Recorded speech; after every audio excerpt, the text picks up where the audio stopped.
అసలు ఏం జరిగింది సంగీత? అడిగేది నిన్నే. నన్ను అడుగుతారేంటండి? ఆ కృష్ణ ఎందుకన్నాడో ఏంటో అర్చన్ని పెళ్లి చేసుకోను అన్నట్ట. ఆ కోపం మా మీద చూపిస్తున్నాడు ఆ తాగబోతు వెధవా. వాడింట్లో ఏ చెడు జరిగినా అందు కారణం మా తల్లి కూతులవే అంటే మేమెంతకని చేస్తాం?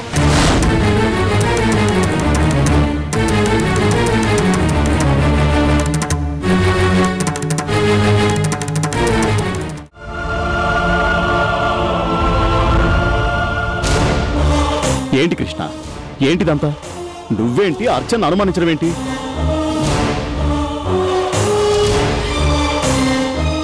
ఇదేనా నీ చదువు? ఇదేనా నీ సంస్కారం?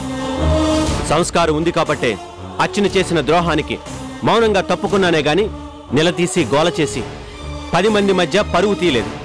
ఏంటి పరువు తీయలేదా? అనుకున్న పెళ్ళి ఆగిపోతే అది ఆడపిల్లకు పరువు పోయినట్టు కాదా? పెళ్ళాగిపోతే పోయేది ఒక ఆడదాని పరువు మాత్రమే కాదు అంకుల్, మగవాడి పరువు కూడా పోతుంది. అలా నా పరువు నేను తీసుకోవడానికి సిద్ధపడ్డాను అంటే అర్చనని కాదనుకోవడంలో న్యాయం ఎంతో మీకే అర్థమవుతుంది.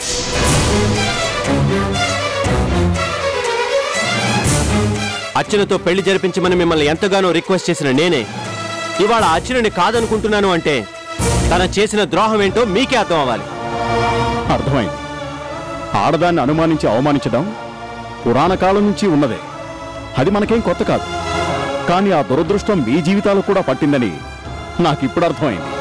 నేను ఎవడి మాటలో విని అనుమానించట్లేదు అంకుల్. అర్చన చేసిన ద్రోహాన్ని నేను కళ్ళారా చూశాను. నన్ను నా నమ్మకాన్ని ఎంతగా వంచిందో నా కళ్ళతో ప్రత్యక్షంగా చూశాను అంకుల్.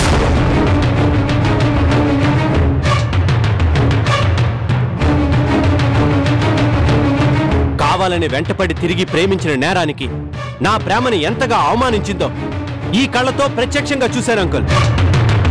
అర్చన చేసిన తప్పుని ఈ కళ్ళతో చూసిన తర్వాతే నేను ఆ ద్రోహిని కాదనుకున్నాను.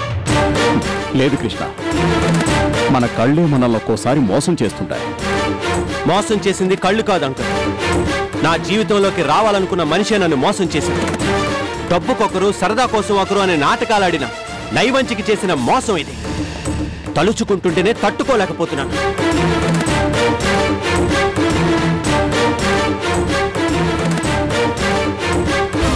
మరోసారి ఆ ద్రోహి తరపున మాట్లాడి నన్ను బాధ పెట్టకండి అంకుల్. నా మనసును ఎంతగా ముక్కలు చేసిందో మీరే అర్థం చేసుకోండి. మానసికంగా ఒంటరిగా ఫీల్ అవుతున్న నేను ఎవరి అభిప్రాయాల్ని ఉద్దేశాల్ని వినాలనుకోవడం లేదు. ఇలా ఎంతసేపు ఎవరితో మాట్లాడినా అర్చన నా దృష్టిలో నమ్మక ద్రోహే. ఎందుకంటే నాకు జరిగిన అన్యాయాన్ని మీరంతా విన్నారు, కానీ నేను కళ్ళారా చూశాను. అది ఇక్కడ ముద్ర పడిపోయింది. చెరగదు, చచ్చినా చెరగదు.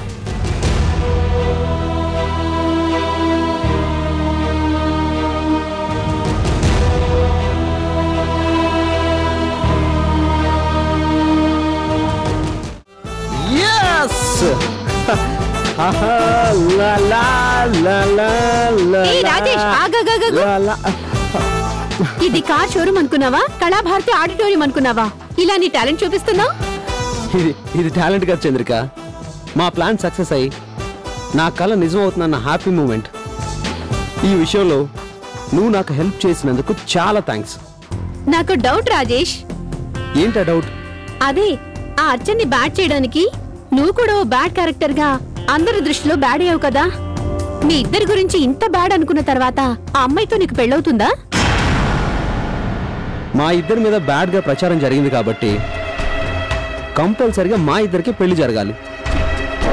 ఒకరితో తిరిగిందని అలరైన తర్వాత ఆడపిల్లని ఎవరు పెళ్లి చేసుకుంటారు? చచ్చినట్టు మనం చేసుకోవాల్సిందే. మరి ఇప్పుడు అర్చన నీ గురించి ఏమనుకుంటుందో అది తెలుసుకోవాలని లేదా? అంతకంటే ముందు ఇంకా ఏమైనా ప్లాన్స్ ఉన్నాయేమో తెలుసుకుని అప్పుడు అర్చనను పలకరించాలి. లేకపోతే అర్చనకి అడ్డంగా దొరికిపోతాం.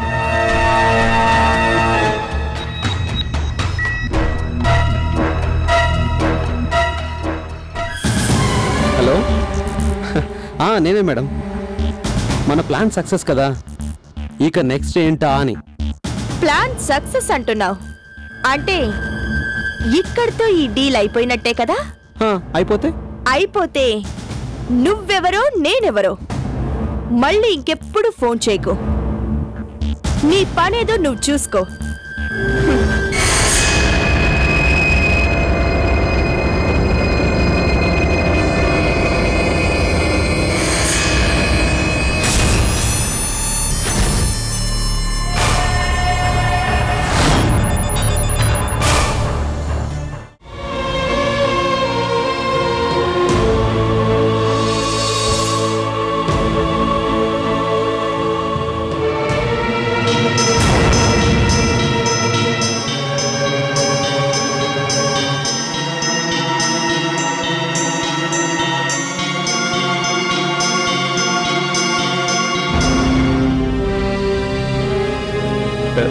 సార్ నమస్కారం సార్.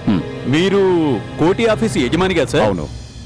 కోటి వాళ్ళ ఫ్యామిలీ ఎక్కడ తెలియదు సార్. రాత్రికి రాత్రే ఖాళీ చేసి వెళ్ళిపోయారు. పోనీ ఎక్కడికి వెళ్ళారో చెప్పారా? చెప్పలేదు సార్. తాళాలు మాత్రం ఇచ్చి వెళ్ళిపోయారు.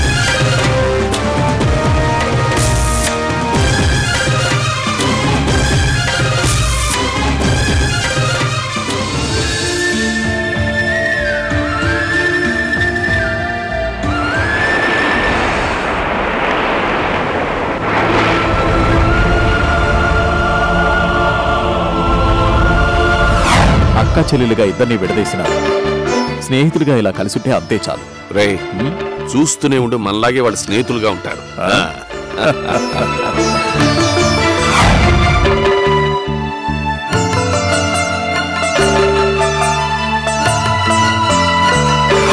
ఇవ్వరా ప్లీజ్. ఒక్క సిప్ చేసి ఇచ్చేస్తారా ప్లీజ్? ముద్దుల్లో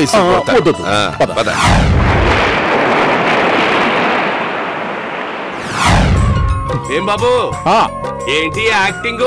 ఇది యాక్టింగ్ కాదు, రన్నింగ్. దీని రన్నింగ్ అనరు, స్లీపింగ్ అంటారు. పదా నువ్వు పదా.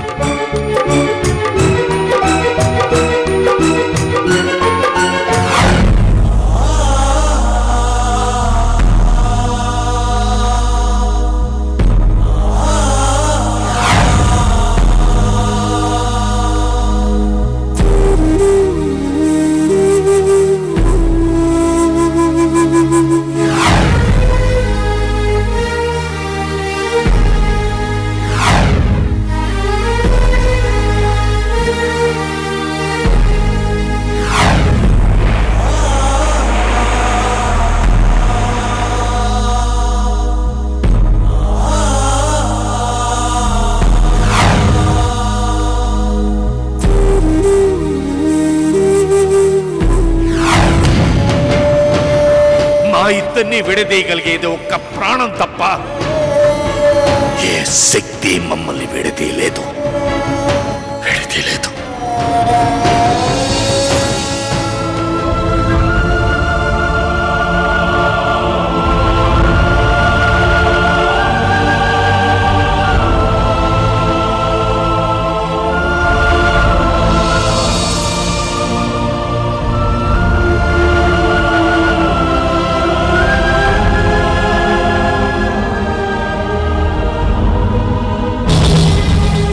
ఏంట్రా నువ్వు చెప్పేది నిజమా? నిజమే అమ్మగారు. ఆ కోటిగేడు పెళ్ళం బిడ్డలు తీసుకుని ఊరొగ్గేసి వెళ్ళిపోనాడంట. అబ్బా, ఇన్నాళ్ళకి ఆ కోటిగాడి పీడ విరగడైపోయిందన్నమాట. పోనీలే, ఏ దేవుడో నా మొర ఆలకించాడు. ఆ కోటిగాడిని వాడి ఫ్యామిలీని మెడ పట్టుకుని ఊర్నించే గెంటేశాడు. అందుకు దేవుడికి కొబ్బరికాయ కొట్టాలి.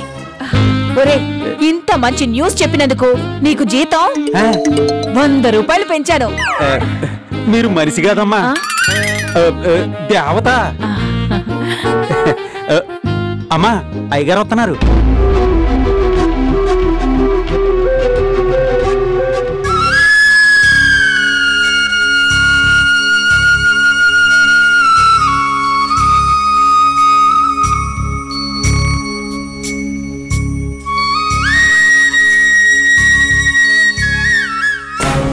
పొద్దుననగా వెళ్లారు, ఇప్పటిదాకా ఎక్కడ తిరుగుతున్నారండి? ఆ కోటి మీరు ఊరంతా షికార్లు కొడుతున్నారా? కోటి లేడు సంగీత. చెప్పా పెట్టుకుంటా తన వాళ్ళని తీసుకొని ఊరొదిలి వెళ్ళిపోయాడు. అంటే నేను విన్న న్యూస్ నిజమేనన్నమాట. అమ్మయ్యా, మొత్తానికి ఆ శని విరగడైపోయిందన్నమాట. సంగీత, ఇక్కడ లేని మనిషిని ఎందుకు ఆడిపోసుకుంటావు? ఇది ఆడిపోసుకోవడం అనరండి, ఆనందించడం అంటారు. ఇన్నాళ్లకి మీరు వాడి చేతుల్లోంచి బయటపడ్డారన్న ఆనందం నన్ను ఉక్కిరిబిక్కిరి చేసేస్తోంది. నేను వాడి చేతుల్లోంచి బయటకు రావడం కాదు, నా ఊపిరి బయటకు పోయింది. ఇప్పుడు హర్ష ప్రాణం లేని ఓ జీవోత్సవం. ఏంటి, ఆ కోటిగాడు లేకపోతే మీకు ఊపిరే లేదా? అయితే కట్టుకున్న పెళ్ళాం కన్న కూతురు మీకు ఏంటట? విషపుగాలులా? సంగీత, నా మనసేం బాలేదు. విసిగించుకోండి, ఎక్కడి నుంచి వెళ్ళిపో. బావుంది, దెయ్యం వదిలినా దెబ్బలు వదలలేదని ఊళ్ళోంచి ఆ కోటిగాడు పోయినా ఈ ఇంట్లోంచి వాడి గోల మాత్రం ఇంకా పోలేదు. వాడి గోల ఎంత త్వరగా పోతే అంత త్వరగా మన కుటుంబం హ్యాపీగా ఉంటుందని మర్చిపోకండి.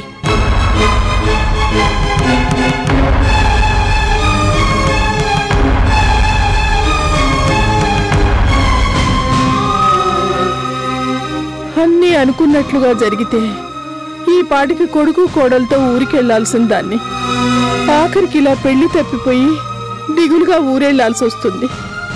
నా ఇంటికి కోడలు వచ్చే రాతలేదేమో. అమ్మా, ఎందుకు అర్చన తలుచుకుని బాధపడుతున్నావు? పెళ్లి తప్పిపోయినందుకు సంతోషించు. అలాంటి మనిషి మన ఇంటి కోడలైతే పోయేది మన ఇంటి పరువే. పెళ్ళై ఆ పరువు పోయే బదులు పెళ్లి తప్పిపోవడమే బెటర్ కదమ్మా. ఏం జరిగిందో అది మన మంచికే జరిగింది. నీ ఇంటి కోడలైన తర్వాత దాని నిజ స్వరూపం బయటపడితే అప్పుడు ఇంకా ఏడవలసి వచ్చేది. ప్రేమలో మోసపోయినందుకు నేనొక దురదృష్టవంతుడని నిన్నటి వరకు ఏడ్చానమ్మా. కానీ పెళ్లికి ముందే దాని అసలు స్వరూపం బయటపడి నా కుటుంబం పరువు నేను కాపాడగలిగినందుకు నాకు నేనుగా అదృష్టవంతుడిగా కనిపిస్తున్నాను. కాబట్టి లేనిపోని విచారాల్ని మన బతుకులు గంటకట్టకు.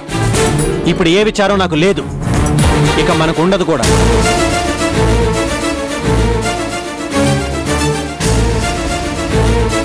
ఎక్కడికి కృష్ణ?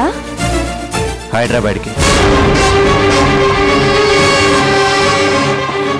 ఇదేంటి కృష్ణ, ఇన్నాళ్ళ నీ ప్రేమ ఆశ అన్నీ గాలి కొదిలేసి వెళ్ళిపోతున్నావా? గాలి కొదిలేసింది నేను కాదు, ఆ ద్రోహి. నా ప్రేమని, నా నమ్మకాన్ని, నా ఆశని గాలి కొదిలేసింది ఆ నయవంచికి. తనతో నేను కలలకన్న నా భవిష్యత్తుని నిర్దాక్షిణ్యంగా గాలి కొదిలేసింది, నన్ను నిలువునా ముంచేసింది ఆ అర్చనే. కృష్ణ, నువ్వు ఎంతగా అర్చనని ప్రేమించావో నాకు తెలుసు. అర్చనతో నీ పెళ్లి జరగాలని అంతలా ఆశించిన నువ్వు ఇవాళ ఓ మోసపోయిన మనిషిగా, ఓడిపోయిన మనిషిగా తిరిగి మీ ఊరు వెళ్ళడం నేను భరించలేను కృష్ణ. కృష్ణ, పోనీ అర్చనని తీసుకొచ్చి నీకు క్షమాపణ చెప్పిస్తాను. ఇంకెప్పుడు ఏ తప్పు చేయనని ప్రమాణం చేయిస్తాను, సరేనా? ప్లీజ్ ఒప్పుకో కృష్ణ. నువ్వు బాధపడితే నేను తట్టుకోలేను.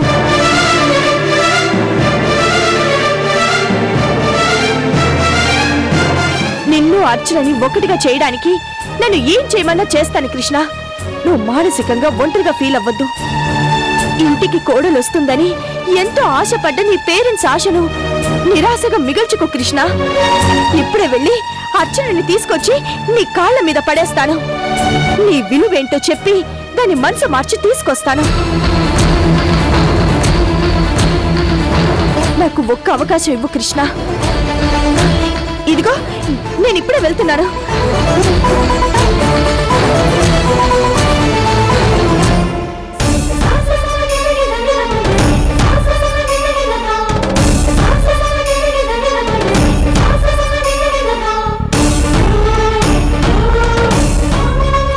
సౌందర్య, సౌందర్య, సౌందర్య.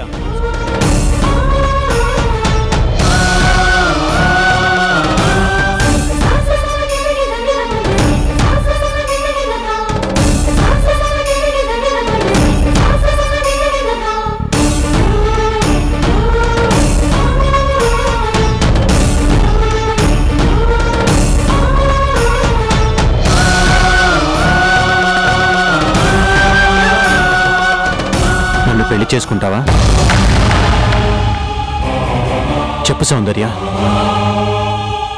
నన్ను పెళ్లి చేసుకుంటావా?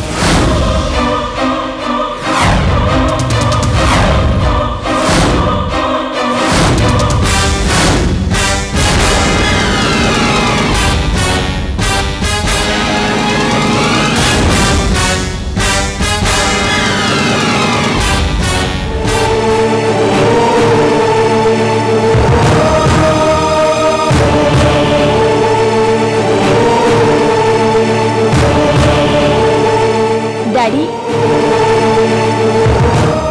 డాడీ. ఏంటమ్మా?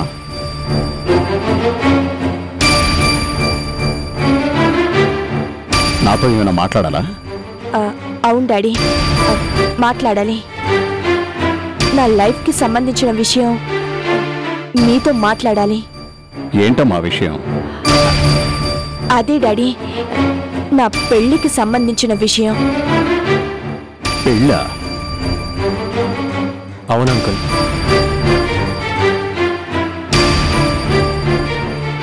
నేను సౌందర్యాన్ని పెళ్లి చేసుకోవాలనుకుంటున్నాను. వాట్? అవును అంకుల్, మీరు విన్నది నిజమే. నేను జీవితంలో తప్పు చేశాను, చాలా పెద్ద తప్పు చేశాను. నన్ను కావాలని కోరుకున్న సౌందర్యాన్ని నేను నెగ్లెక్ట్ చేశాను. నా కోసం ప్రాణాలు తీసుకోవడానికి కూడా వెనకాడని ఈ మనిషిని పట్టించుకోకుండా తిరిగాను. చేతిలో ఉన్న రత్నాన్ని చూసుకోకుండా ఒక రాయినే రత్నం అనుకుని మోసపోయాను. మీరు సరే అంటే సౌందర్యని నేను పెళ్లి చేసుకోవాలనుకుంటున్నాను. మరిప్పుడు నువ్వు సౌందర్యని ప్రేమిస్తున్నావా? నేను ప్రేమించిన అమ్మాయి కన్నా నన్ను ప్రేమించిన అమ్మాయినే పెళ్లి చేసుకోవడం మంచిదని అర్థం చేసుకున్నాను. అందుకే ఈ నిర్ణయానికి వచ్చాను. మీరిద్దరూ ఒకరినొకరు కావాలనుకున్నప్పుడు నాకంతకన్నా కావాల్సిందే ఉంది. అయితే నేను కోరుకునేది ఒక్కటే, మీరిద్దరూ కలిసి జీవితాంతం సంతోషంగా ఉండాలి. అలా ఉంటారని ఆశిస్తున్నాను.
కృష్ణ, నెల రోజులు ఐస్ క్రీమ్లా కరిగిపోయాయి కదూ. కృష్ణ, ఎన్నో మధురమైన జ్ఞాపకాలు. స్విట్జర్లాండ్లో హనీమూన్ కోసం మనం గడిపిన ఈ నెల రోజుల్ని నా లైఫ్లో మర్చిపోలేను, చచ్చిపోయేదాకా. సౌందర్య, ఏంటి మాట వరుస కంటేనే అంత ఫీల్ అయిపోవాలా? మాట వరుసకు కూడా అలా అనుకో, నేను భరించలేను. Krishna, I love you.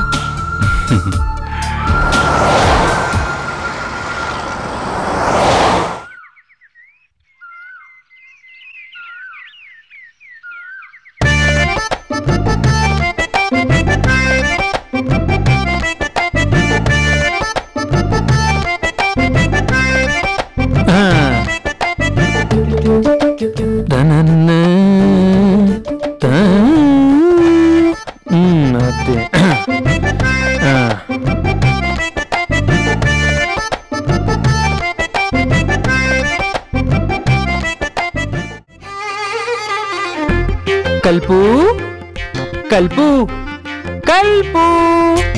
ఏంటా దిక్కుమాలని పిలుపు? కల్పు కల్పు అంటూ మా అమ్మా నాన్న నాకు నిక్షేపం లాంటి పేరు పెట్టారు, కల్పన.